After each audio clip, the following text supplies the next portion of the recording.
A memorial to Filipino culture and their fight for independence was heavily damaged this past weekend. Copper and bronze plaques were ripped from the stones surrounding the bust of Dr. Jose-Rizal.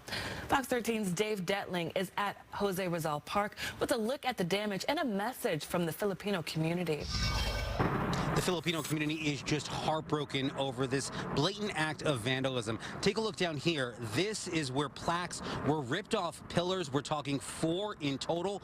Not only that, but whoever is responsible also went inside this monument right here and ripped out a time capsule filled with cultural mementos.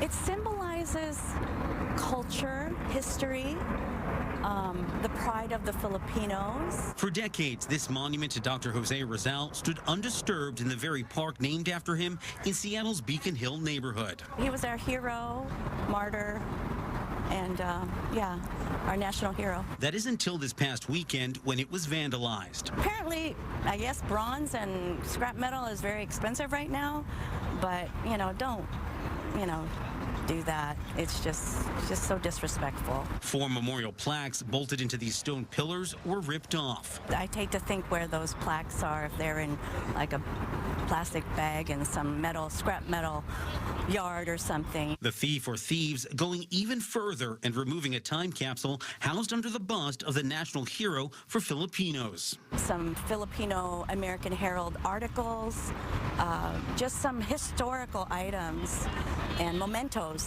And so that was all in there, and it was supposed to be opened within 20, 30, maybe 50 years from now, from the time it was actually installed. For Tess Gerzon, Dr. Jose-Rizal-Park holds a special place in her heart and heritage. Her mother, Zenaida, was influential in helping bring the copper bust of Dr. Jose-Rizal to Seattle from overseas. She says Zenaida was one of the many people of Filipino descent who made this park a significant and historical site for Filipino Americans in the Pacific Northwest. This is our park.